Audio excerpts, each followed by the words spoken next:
So I usually call them everything cookies, pretzels, chips, every kind of chocolate, butterscotch, peanut butter, caramel chips, different kinds of chocolate, chopped chocolate, chocolate chunks, chocolate chips, crunchy things, salty things, dried fruit, anything.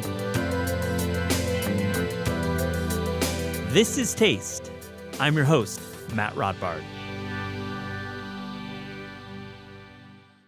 Andrew Ray is the man with the sharp knives behind Binging with Babish, a wildly popular YouTube channel and series of food and food-adjacent productions. We could call them short films, actually.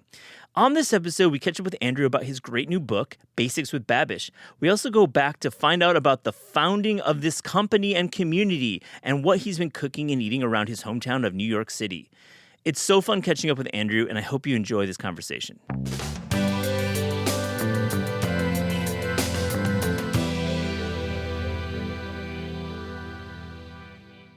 Andrew Ray, welcome to This Is Taste. How you doing? Good. How you doing? It's great to see you. Thank you very much for having me. I'm sorry that that's a tongue twister with those two consonants next to each other. Yeah, I'm a Rodbard, so it's challenging in life when you have these things going on. Yeah, no, I mean, I have a very hard time reading damn well anything, even to myself, but...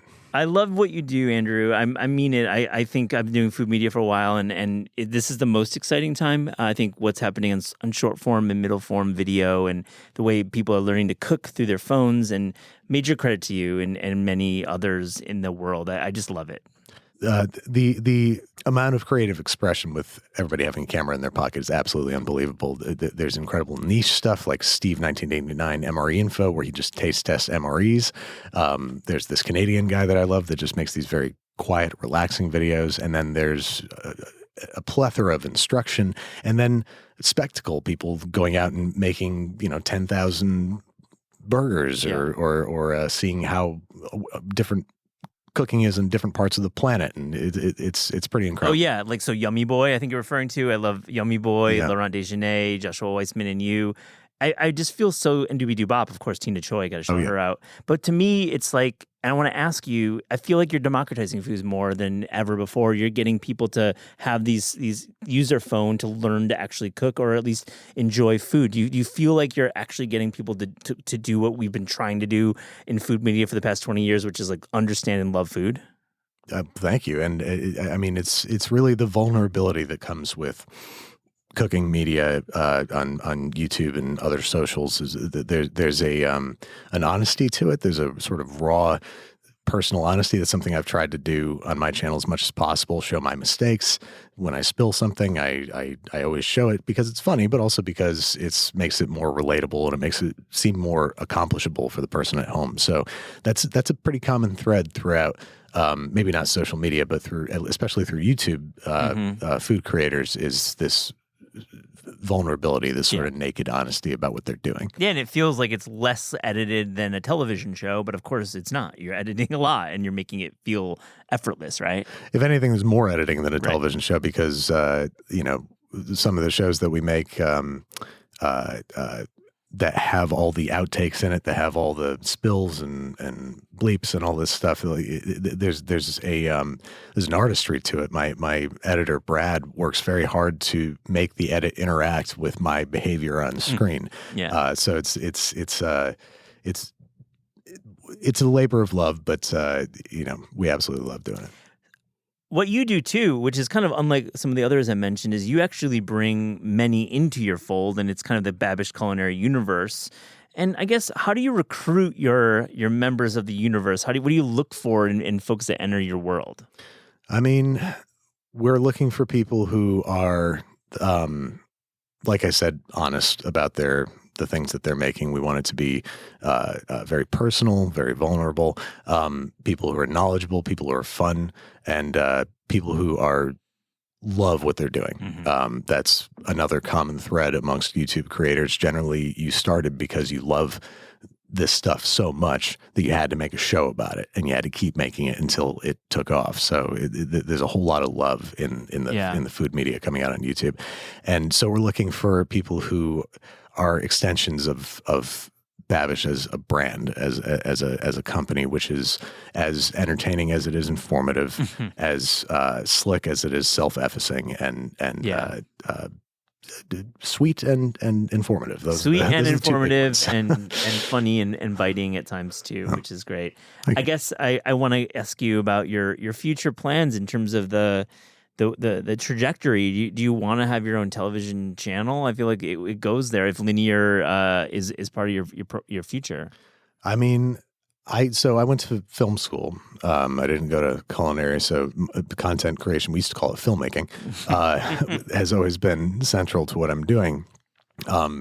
In the more immediate future, I have a short film that I want to start working on. I've been making Basics and Binging, my two flagship shows, for 7 years now, almost actually coming up on 8 soon. And especially with the writer's strike and SAG after strike that are currently at the time of this recording still active, it's precluded me from being able to make the pop culture show Binging, which that's a huge creative hobble, and I want to try something different. So I have this concept for a short about food appreciation and the sort of web of people and resources and trust that envelops the entire globe in something as simple as a ham sandwich. There's elements from all over the world that you're putting in every bite. In just a jambon beurre or like just a typical ham and cheese. It's all over everything. Typical ham and cheese. I mean, think about, even the most basest of deli ham has spices in it that were mined in God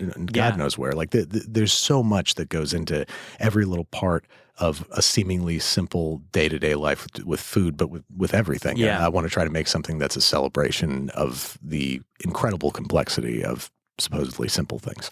Yeah, your videos are your content or your films. Let's call them films. Let's just go there. I feel like I wouldn't call them content. Let's be proper. No, let's respect it. But they really do have an edge to them. They have a real eye for visuals. There's cinematography, moves in it. I guess, let me ask you, Andrew, what in your estimates makes a great cooking video and also one that pops on the algorithm? Oh, boy. Well, you're asking me at the wrong time in history. The algorithm is hurting these days. It's hurting us, at least. I can't speak to others, but straight up cooking instruction is not performing the way that it used to, which is one of the many things that's motivating us to make different kinds of content. I still want to make instructional cooking, but we have a lot of interesting concepts that are going to be exploring food history, different kinds of origin stories, different food experiences around the world. So we have a new show coming out that where I'm going to basically give a directive to 4 correspondents in different places around the globe. Show me what you get for $100 at your grocery store. Love that. Show me where your favorite late night, street snack is.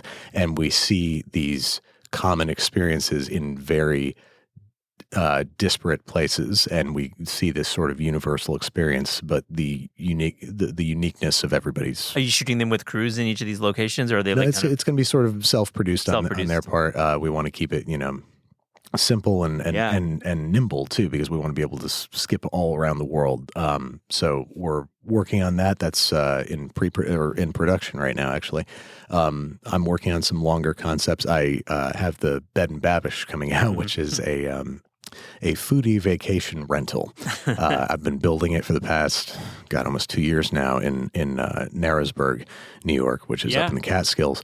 And it's beside being a modern, lovely cabin in the woods, it's also going to be a place to go if you want to learn how to cook, explore your own cooking, or try some new recipes. There are going to be a la carte options for the fridge to be full of groceries or some heat. So this meals. Is something that you're actually doing as like a tourism venture. Yeah, no, this is my first hospitality play. That's hospitality. That's I was thinking when you're talking through it. Is this content? Is this like your version of living in the Catskills? But this is actually, you can go rent this. Yeah, the rentals are not open just yet because we're still putting siding on the place, but it's going to be done by the end of the year, and we're going to be able to start taking reservations soon. It was all inspired by virtually every Airbnb I've ever stayed in has. It might say chef's kitchen in the listing, but there's 2 dull knives that have gone through the dishwasher more times than any other thing in the kitchen. There's a cracked cutting board, and there are 2 aluminum pots and some crappy Pyrex. Probably. Yeah. No, if you're lucky. And I wanted to create the antithesis of that. I'm lucky enough that I have a brand of cookware and of kitchenware of almost every aspect of food prep and service, and I'm going to be able to put fresh, sharp, ready, clean tools in this place so that people, no matter what your level of experience, you're going to be able to go there and explore your culinary. You get to see bears up in Narrowsburg too. Apparently, they're up there. The nature cam on the property caught a bear literally day before yesterday. And also, there's a lot of nesting eagles in the area because it's right on the Delaware River. Yeah, it's a beautiful part of the Catskills. It's great. So we'll link to it in the show notes if it's live by the time this goes live. I love that you're doing that. Let's talk about Basics with Babish, your new cookbook, which I love. As I said, it's really terrific the way you kind of control the narrative, and it feels extremely you. There's no compromises. You have a really cool section that is called Do's and Don'ts, not the Vice magazine version, but your own version. And I want to go over a couple of them. Don't bite off more than you can chew. Let's go over that a bit. I guess that's something I've been guilty of a lot in the past, especially when you're starting out. You might, set your sights a little bit too high. And I think preparing simple, delicious things just as cleanly and as effectively as possible is much more impressive if you're hosting a dinner party or if you're making something for somebody that you have a crush on than, I don't know, multi-course tasting menu or molecular gastronomy or any of that crazy stuff. So learn the basics. That's what the book is all about. I like that. And follow recipes to the letter. If you're just starting out, let's remind our audience what you're saying there. So there's actually the following don't follow recipes to the letter, which is confusing. But if you're just starting out, I do encourage people to follow every single step. Treat your ingredients list like a to-do list before you even get to the body of the recipe. So if it says half of an onion finely minced, do that first. If it says a tablespoon of this spice and a teaspoon of this spice, measure all that out first. It's mise en place. One of the hardest things to learn about and to execute when you're starting out in the kitchen, I think, or maybe just because I'm disorganized. So treating the ingredients list as a to-do list and then, following each and every direction, especially if it's a recipe you haven't tried before and you don't have a technical grasp of.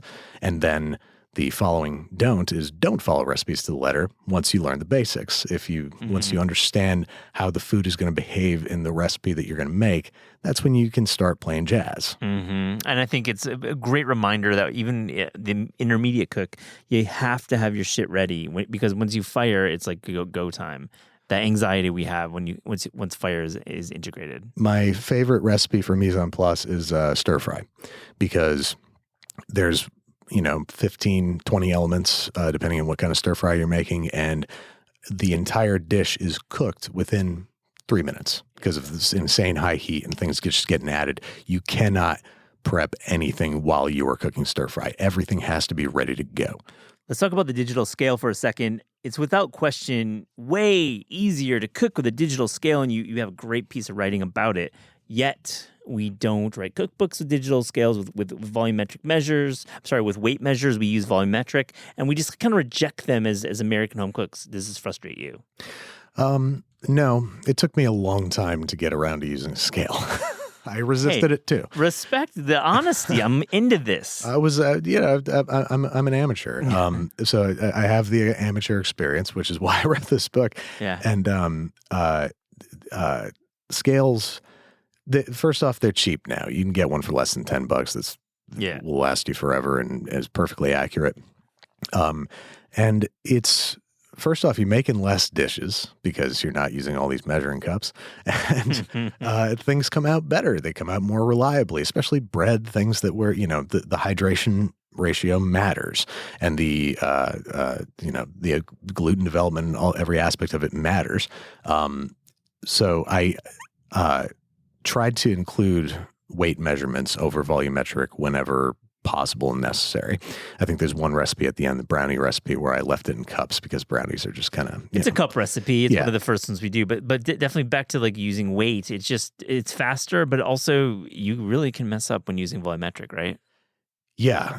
So, I can't remember by what ratio, but measuring a cup of flour, it can vary wildly. I think something in terms of, 15% in either direction, if I remember correctly. Yeah. And that, especially in a bread, that's going to completely nuke. Or a cookie.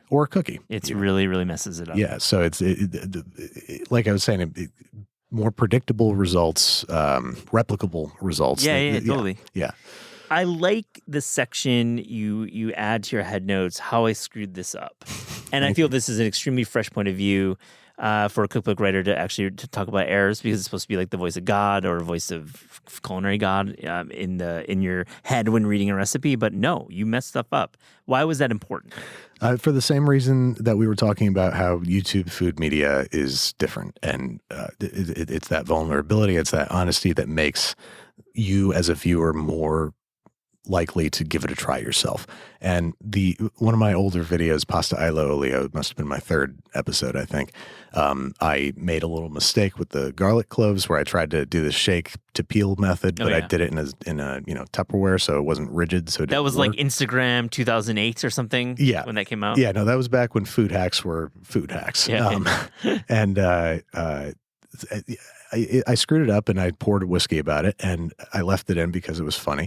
But that recipe, not only because it's simple, but because I showed that, even in a recipe this simple, it's still easy to make mistakes. And if you do, have a whiskey about it, if that's your thing, and move on. And I wanted this book to be an extension of that, but also acknowledging the fact that my entire culinary skill set is mistake derived. I didn't go to culinary school. Yeah. I don't have any formal training. So anything that I've learned from trying and failing and trying again.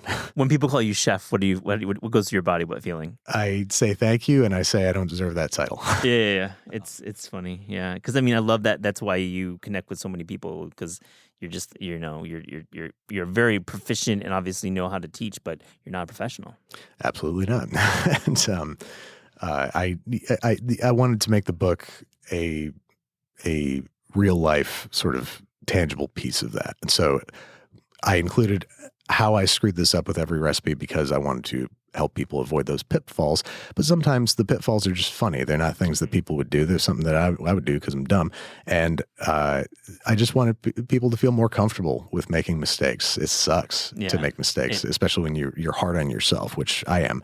And to take some of the weight off your shoulders about that, it's encouraging when you're trying to learn something 100%. new. You wrote every word in this book, it seems, because your voice is so clear in the book. Thank you. Yeah, no, Kendall Beach, my kitchen producer, did a great deal of recipe research and helped me fine tune the recipes and came up with a few of her own as well. And very grateful to her. But yeah, no, I read all the head notes and all that stuff. It's really fun and it's a good read, and which is hard for a cookbook.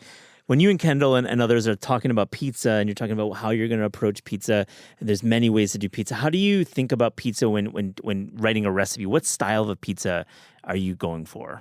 It's the reason that pizza is on the cover of the book was that I saw this collocation of YouTube thumbnails back to back. My original pizza basics from like 8 years ago or 7 years ago, and a more recent pizza dough episode, and the improvement was massive.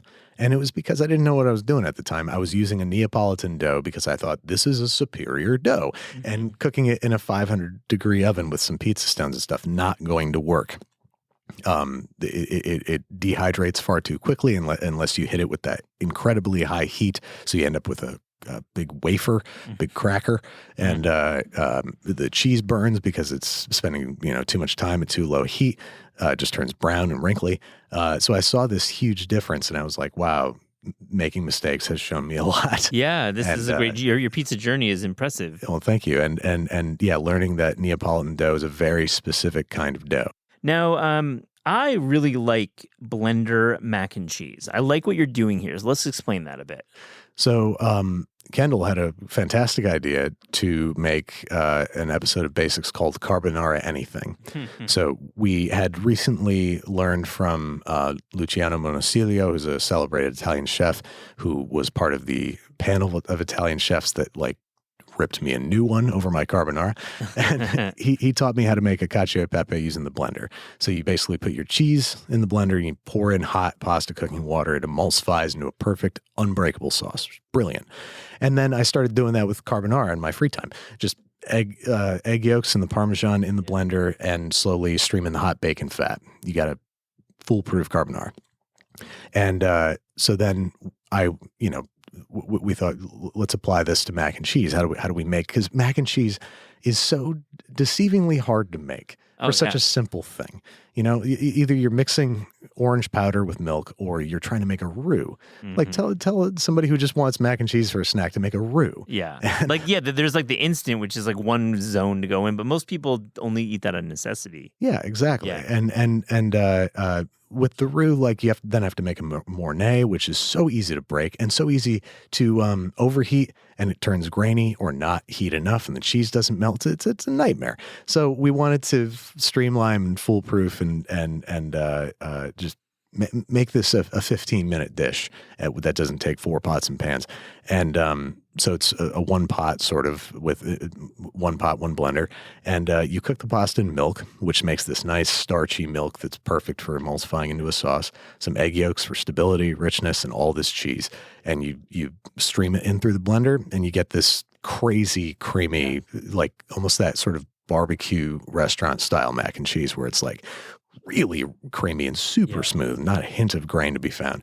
In fact, if you ever make a roux and a Mornay sauce and you get it grainy, throw it in the blender. Yeah, you'll fix it right away. I totally have done that before. And also, you're talking about like the bricks that you get at like a great barbecue restaurant. Do you make it like the night before and then reheat it? Do you prefer that method? Oh, no, I'm thinking more of the stuff that comes in the... the tubs, the styrofoam. With this really creamy. But yeah, I do love fridging, cubing, and eating the next day, absolutely. Yeah.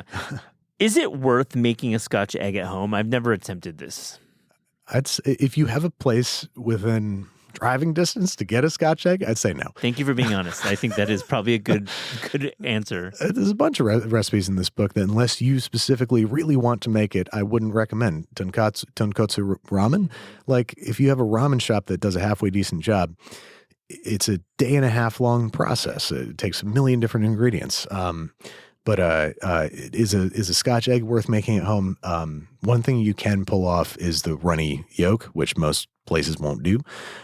It's dastardly difficult, but I think at least, it's doable, and you have that control over it. And also, you do have control over what spices you're putting in the sausage mix. Like you have some opportunities to experiment there. So. The answer's yes-ish. It's like a brain. You have a certain brain for doing a Scotch egg at home. I feel a certain mentality. Then again, most people probably don't. At least most people in the States probably don't have a good Scotch egg anywhere within their zip code. Fair point. So that would be a good reason, because I do recommend having a Scotch egg before you die. Is there any recipe you won't tackle, or any concept you won't tackle for a recipe? Oh yeah, Reese's. Not Reese's the peanut butter chocolate, but Reese, the character from Malcolm in the Middle, he makes Thanksgiving, he stuffs a turkey inside a monkfish. And I don't want to ruin a turkey and a monkfish in an afternoon. That sounds horrible. So I'm saving that for my last ever epised because it'll just ruin turducken monk. Yeah, there's no way to say turmunkin. Yeah, turmunkin. There you go. You got it. That's why you're you. You come up with the terms. Anything else? Any other one that you just won't even touch? The beginning of Eat, Drink, Man, Woman, which is a fantastic movie that starts with one of the most mouth-watering cooking scenes in history. And everybody always asks me to do it. And my response is the same. This is somebody who's made it their entire life to be this proficient at making these insanely complex dishes. And I don't know how to do it.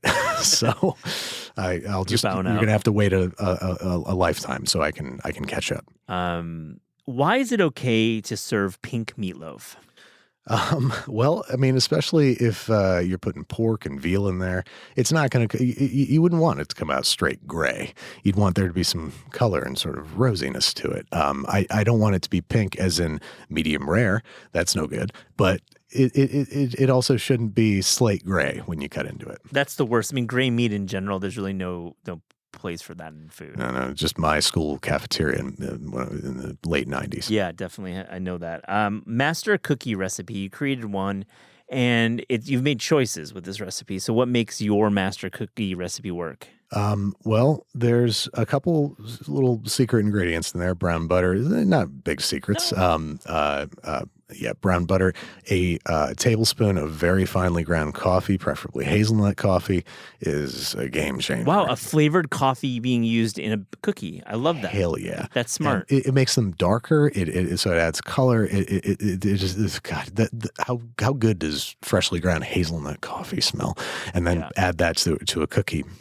And then my other big thing is to put whatever I want in there. So everything. So I usually call them everything cookies, pretzels, chips, every kind of, chocolate, butterscotch, peanut butter, caramel chips, different kinds of chocolate, chopped chocolate, chocolate chunks, chocolate chips, crunchy things, salty things, dried fruit, anything. Wow, I love that. Dried load fruit. it. Do some cherries in there. Oh, yeah. Man, you're making me think about just riffing on ideas. And I love that you can make a cookie anything you want it to be. You really can. We usually just think of chocolate chip cookies as just that, with or without nuts. But what it really is a great substrate, like pasta. Yeah. Like it's got unlimited capability to carry so many things. So you might as well load it up. I'm still thinking about the coffee, Andrew. I'm thinking like Gloria Jean's Coffee Bean in the mall in like the 90s. That's when hazelnut coffee hits. Yep, right next to the sausage gift basket stand and the and the Fun Factory or the place that's like the arcade. Yeah, Build-A-Bear. Yeah, Build-A-Bear. We're riffing right here. We're talking about 90s malls. Before we get to our last section, I want to hear about restaurants. You're in Brooklyn. You travel a bit. What are some restaurants this fall that are exciting you? I mostly have my stable of go-tos near my house. Ooh, let's do it. So one of my favorites is Oxalis. Have you been? Mm-mm. Oh, I think they just got their Michelin star. Yeah, well deserved. It's a very accessibly priced tasting menu that uses a lot of like very creative byproducts. Like they make their own cheese and butter and everything. Fun. They take the whey and they cook it down to a caramelized state and put it on tomatoes, stuff like that. Unbelievable. They also just opened their sister restaurant, Place des Fêtes, which is also a great. That place has hang. I've not made it over to Place des Fêtes, but that was like last year. It's been big for those guys. Oh yeah. Leland Eating and Drinking House, that place has taken off. I'm very happy for them. And then Manhattan is like my occasion place. I only, when you move to a different borough, the other boroughs become other states. Yeah. And so if I'm coming into New York, into Manhattan for dinner, I'm going to some place crazy. Yeah. The 70s, in the 70s, is like Manhattan is New York. Like you reverted to that way. Yeah. Yeah. On This Is Taste, we ask guests about their discerning taste. So to close this interview, Andrew, here's a little rapid-fire Fast and Furious taste check. Are you ready? I'm very bad at answering questions rapidly, but I'll try. Let's do it. The best breakfast. Best breakfast is a bodega bacon, egg, and cheese. Ham, egg, and cheese for me. Oh, ham. Yeah, right. Yeah. And you're cool with the bread? Yeah, it depends on the bodega. I'm always held back by the bread. Oh, That's God. the one thing. Now you got me. I'm sorry. I'm also remembering Republique in LA. Makes the most unbelievable breakfast I've ever had in my life. It's just the 2 eggs any style, roast potatoes, and a little French press just for you. Just for you, Margie Mansky. What a genius. Love that place. The best dessert. Best dessert. Okay. For me, it's going to be anything chocolate. I usually just eat plain chocolate because I'm an insane person. But chocolate and peanut butter. So, some sort of loaded up chocolate ice cream. That's my thing. The best post-workout meal. Frosty cold beer. Yeah. You're crushing some weights and you're just pounding. Yeah. Back when I used to ride a bike a lot, that's the thing with cyclists, so that they always end long rides with a beer. So now it's like a bad habit. It's like, I just had a great workout. I should have a beer. It's carbohydrates. Undo what I just did. Yeah. All right. No, sorry. Best post-workout. Whole wheat quesadilla. You're getting some fiber in there. You get some protein. You get some vegetables, and it's just satisfying and very quick and easy to make. Very easy. Your favorite American fast food chain?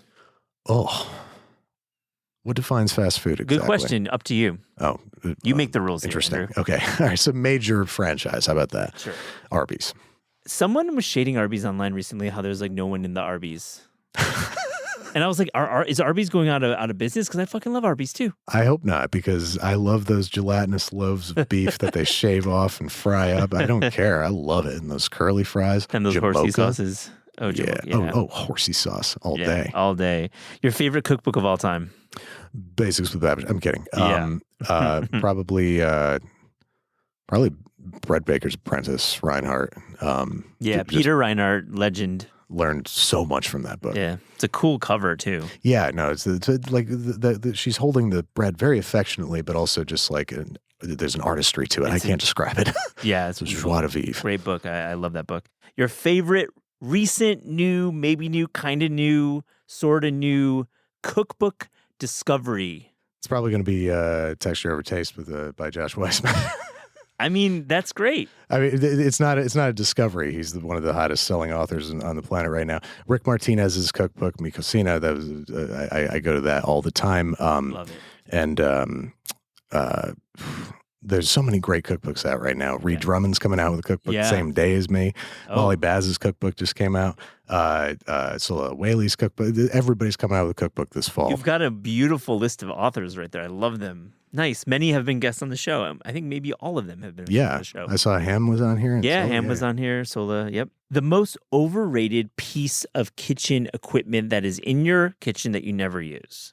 Like, it's a tie for me between the microwave and the sous vide. Both have incredible utility, and I rarely use either. Really? No microwave? And no sous vide. Like, sous vide, I'll use when I want to make a steak exactly right, but I also just prefer to just fire it, go. Sous vide had its day. Yeah, and it's just so complicated and detail-oriented, and I'm not a detail-oriented guy, so, like, it's been a tricky relationship between me and sous vide.